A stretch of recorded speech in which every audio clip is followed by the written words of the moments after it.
Piturang merupakan orang hebat yang hadir dalam pergumulan hidup saya. Tuhan memakai dia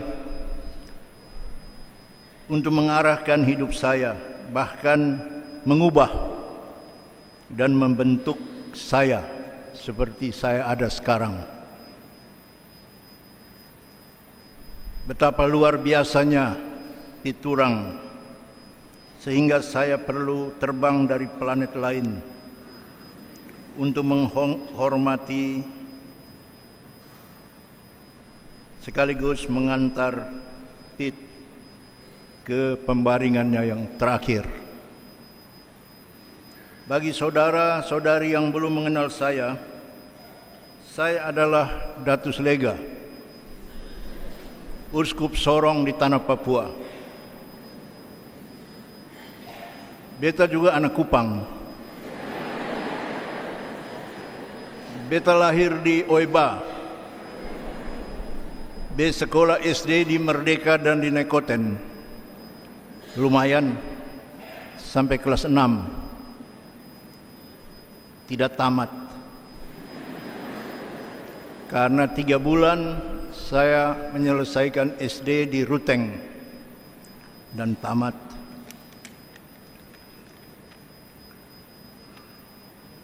Ketika selesai belajar di luar negeri, saya melamar dan bekerja di sebuah paroki. Juni 1994. Bulan Oktober pada tahun yang sama, Piturang memanggil saya kembali ke Indonesia. Waktu itu saya tidak mau, karena saya sudah terjangkit penyakit matre. Sebagai pastor paroki, bukan di Niki-Niki ya, di Jerman. Saya gaji besar dan hidup dalam zona nyaman. Untuk apa pulang ke Indonesia yang miskin merana ini?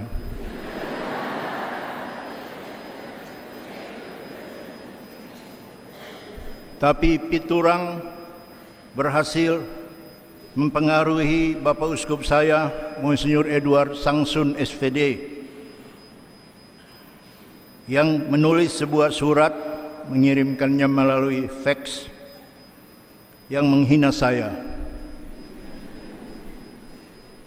Antara lain, tidak persis tapi isinya tulis Uskup Sangsun baru sekolah sedikit saja sudah sombong.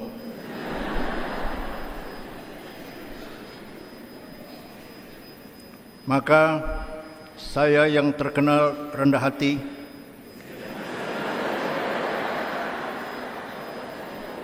pulang pada November 1994 dan mengikuti sidang tahunan KWI yang terhormat itu.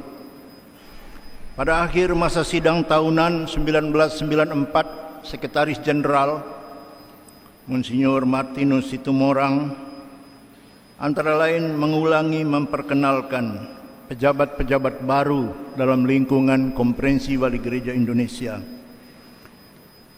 Sekretaris Komisi PSE KWI Romo Hilarion Datus Lega, Piturang kasih kode dengan main mata supaya saya berdiri. Saya tidak mau.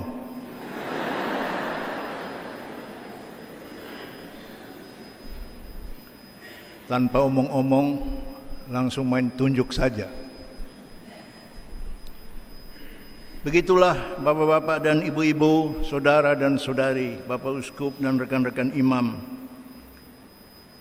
Menurut refleksi saya, tanpa Piturang tidak mungkin saya masuk dalam Konferensi Wali Gereja Indonesia. Sekali lagi, kalau bukan karena Tuhan memakai Piturang, rasanya mustahil saya berada di lingkungan Konferensi Wali Gereja Indonesia hampir 10 tahun sebagai pastor dan hampir 22 tahun sebagai uskup. Karena itu selalu saya memberi kesaksian Piturang adalah mentor ulung, guru yang handal, rekan kerja yang tiada duanya, dan sahabat sejati.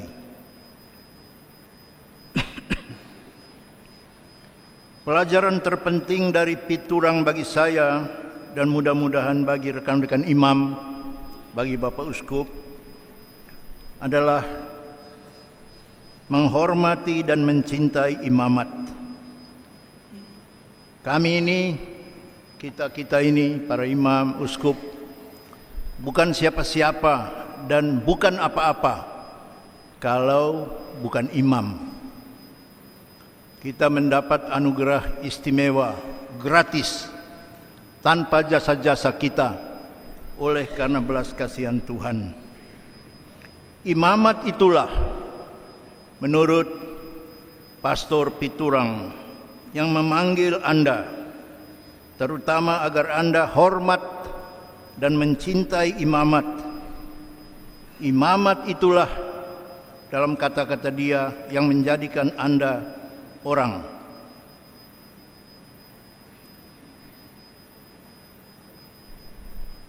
Piturang dan saya tidak pernah lupa, karena kami sama-sama bekerja di lingkungan Konferensi Wali Gereja Indonesia di Jakarta. Tadi saya mengatakan saya hampir 10 tahun, beliau lebih lama dari saya, 14 tahun. Sebagaimana Anda, kami juga menyadari, kami tinggal di Jakarta, sebuah kota metropolitan. Saya sebut satu contoh ini saja, tantangan untuk imam menghayati imamatnya. Jakarta adalah kota metropolitan dengan 1000 janji, dengan 1 juta impian. Tapi kota itu juga adalah kota dengan serba-serbi godaan. Piturang muda, Anda mungkin belum menyaksikannya, adalah manusia yang paling ganteng di seluruh ibu kota Jakarta.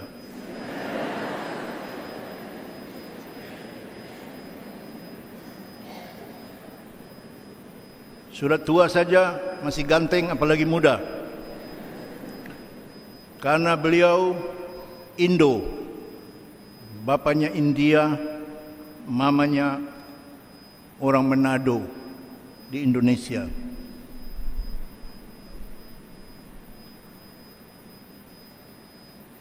Tapi bapak-bapak dan ibu-ibu, saudara dan saudari sekalian, kalau Piturang itu ganteng 1, saya ganteng 2.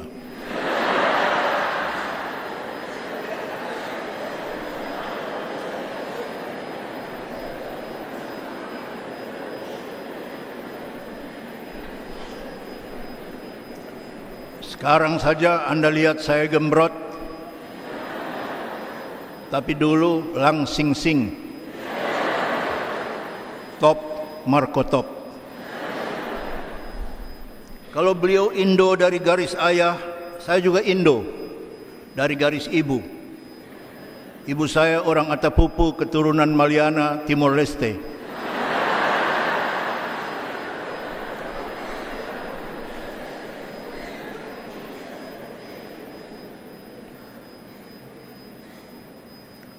Sekali lagi, bapak-bapak dan ibu-ibu, saudari dan saudara, Pit selalu mengingatkan, kita ini imam, selalu. Kita ini ibarat kata-kata orang Latin, nomen est omen, atau orang Prancis, noblesse oblige. Imam harus hidup dan menghayati imamatnya sesuai dengan namanya, imam. Bukan hanya menghayati secara biasa, tapi mencintainya dengan luar biasa. Sehingga salah satu versi Piturang yang amat mengesankan adalah mencintai imamat dalam bentuk bersekutu dengan para imam dalam organisasi yang disebut UNIO. Beliau salah satu yang mendirikan dan membesarkan Unio Indonesia bersama dengan Bapak Uskup Bandung waktu itu, kemudian Monsinyur Alexander Joyo Siswoyo, Bapak Uskup Ketapang, kemudian Monsinyur Blasius Pujorharjo, dan Monsinyur Valentinus Karto Siswoyo. Salah satu semboyan animatif dari KKI, Karya Kepausan Indonesia, yang dimodifikasi oleh Piturang. Di KKI disebut Children Helping Children. Oleh Piturang dimodifikasi menjadi Priest Helping Priest. Ini amat signifikan, amat membesarkan hati, meneguhkan, dan sekaligus menurunkan legasi yang bertahun-tahun untuk hidup saling membantu dan saling memperkaya. Mungkin terlalu panjang bila saya menyebut aneka jasa dan pengabdian Piturang bagi organisasi yang namanya Unio, pergumulan imam-imam diosesan di keuskupan-keuskupan dan di seluruh Indonesia. Bapak-bapak dan ibu-ibu, saudari dan saudara sekalian yang kekasih, bagi saya mudah rata-rata untuk belajar dari Piturang karena chemistry kami hampir sama. Body chemistry juga samalah. Sama-sama ganteng kan?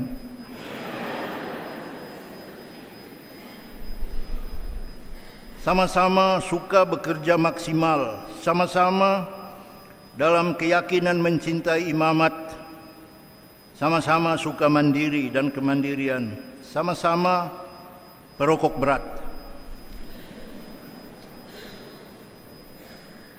Ketika memberi kesaksian pada perayaan 50 tahun imamatnya di Manado, saya menyampaikan hal yang sama.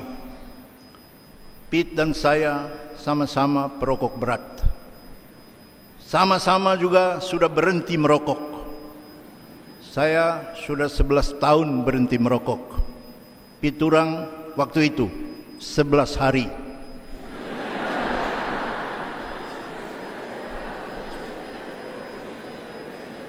Para pendengar saya di Lota, Manado, kira saya bercanda. Oh tidak, saya hitung.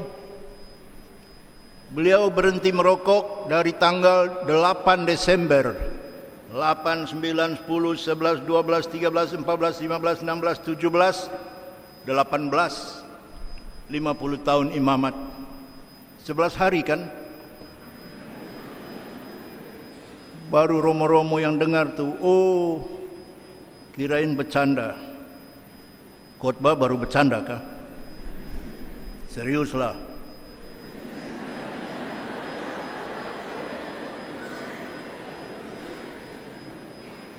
Satu yang menjadi kenang-kenangan manis yang mengikat persahabatan kami adalah Piturang dan saya ini sama-sama imam projo yang lama sekali ditugaskan di luar keuskupan sendiri. Saya sudah lebih dari 33 tahun. Piturang mungkin lebih lama. Kami membuktikan dua hal yang amat fundamental. Imam projo bukan jago kandang. Supaya Romo Ambrose dan kawan-kawannya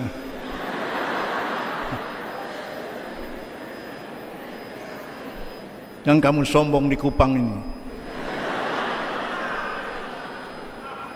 wawasan masih kurang, jam terbang keok,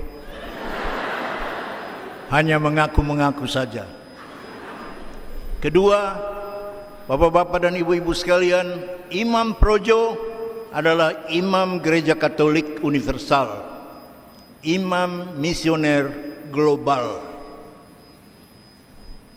Kita bukan terputar-terputar saja di Weleta,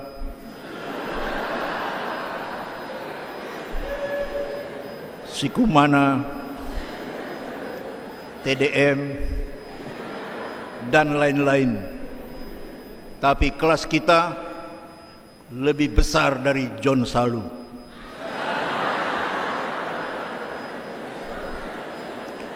Itu hanya mengaku misionari Sang Sabda, tapi tidak pernah baca firman. Piturang dan saya, imam diocesan, baca firman dalam bahasa Italia, dalam bahasa Inggris, dalam bahasa Jerman, dalam bahasa Dawan.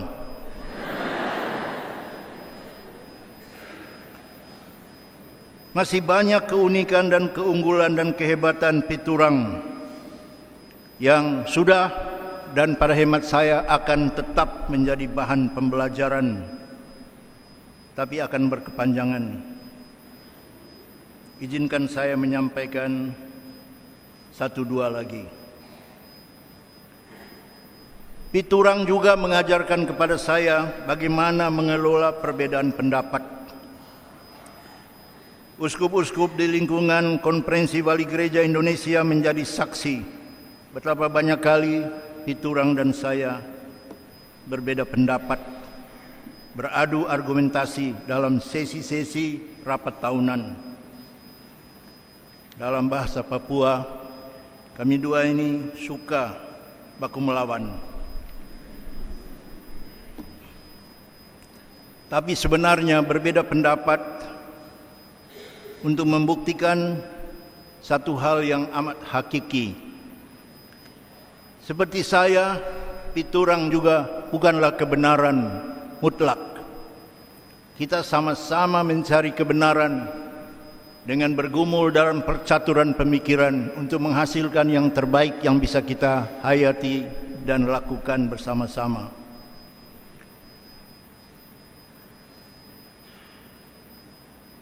Dari aneka perbedaan pendapat itu, yang ringan-ringan saya ingat, kalau istirahat jam minum, paling-paling dia tunjuk-tunjuk saya. You itu ya, you tidak menghargai senior. Ya, saya balas juga kan, you tidak mendengar junior. Tapi ada satu perbedaan pendapat yang menyamakan sekurang-kurangnya persepsi kami tentang pelayanan PSE, pengembangan sosial ekonomi dalam Gereja Katolik, yaitu semua yang terlibat dalam karya PSE seharusnya wajib menghargai dan mencintai, menghormati orang miskin dan kemiskinan. Sekarang ini setiap orang cenderung bertinggi hati dan berbangga hati karena bisa berbuat sesuatu bagi orang miskin. Kita membolak-balikan paradigma. Saya ada, baru saya bisa melakukan sesuatu, baru saya boleh berbangga. Sekarang terbalik, karena saya kaya, saya bangga, maka saya bisa berbuat sesuatu, dan karena itu saya ada. Sombong kali. Bertahun-tahun inspirasi ini mudah-mudahan dihayati terus dalam lingkaran dan jajaran bukan hanya pengembangan sosial ekonomi, tapi juga karya-karya karitatif dalam Gereja Katolik yang amat terkenal, yang tidak boleh membuat orang kepala besar, tapi justru berhati besar, yang tidak boleh membuat orang seakan-akan melayang jauh di udara, sementara ia hanya memperalat orang-orang miskin dan kemiskinan. Saya tidak akan pernah lupa kata-kata maupun apalagi penghayatan Piturang mengenai itu.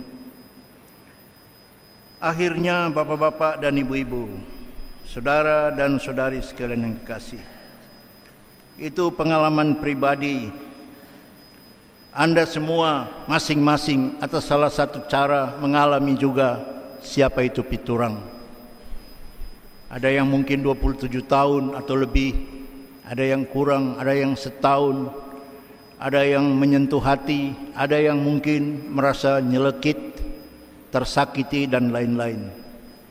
Tapi bapak-bapak dan ibu-ibu, satu hal pasti, orang ini berbuat melampaui cita rasa kemanusiaan dan peradaban.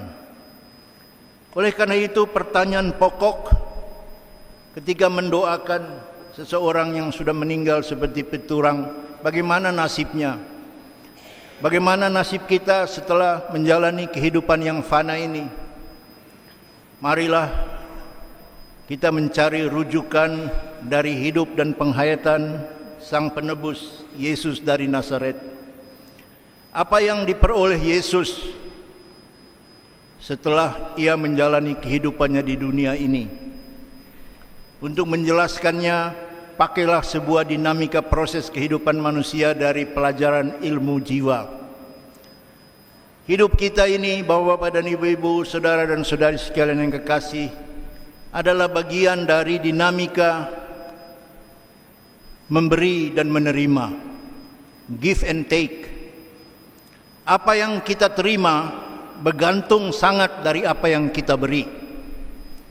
Kalau Anda ingin menerima senyuman, berilah senyuman. Kalau mau dapat senyuman baru kasih pamer muka tembok, Anda hanya akan dapat kentut. Maka omong punya omong, sampailah kita kepada rujukan Yesus dari Nazaret. Apa yang Yesus dari Nazaret peroleh setelah ia menjalani hidupnya di muka bumi ini bergantung dari apa yang dia berikan. Yesus memberikan hidupnya. Ia mengatakan dalam Yohanes 10 ayat 10, "Aku datang supaya mereka mempunyai hidup dan mempunyainya dalam segala kelimpahan." Di bagian Injil lain ia juga mengatakan, Putra Manusia datang bukan untuk dilayani, melainkan untuk melayani dan memberi anak kalimat dan menyerahkan nyawanya bagi tebusan banyak orang. Orang seperti ini yang memberikan hidupnya, akhirnya oleh belas kasihan Tuhan mendapat kembali kehidupannya itu melalui peristiwa kebangkitan. Pada Yesus bukan hanya budaya hidup, cinta dan kasih sayang yang terus tidak berujung, tapi budaya baru, hidup yang tidak akan pernah mati-mati lagi. Pada hemat saya, dari pengenalan yang lebih dari 40 tahun itu, piturang lebih dari cita rasa kemanusiaan dan peradaban, apalagi sekedar untuk orang-orang Katolik. Sekurang-kurangnya bagi saya tergambar dalam moto episkopalnya, per transiit bene faciendo. Ia berkeliling sambil berbuat baik. Oleh karena itu dalam kamus hidupnya, bagi saya piturang adalah orang yang mempromosikan dan menyatakan gelombang demi gelombang kebaikan.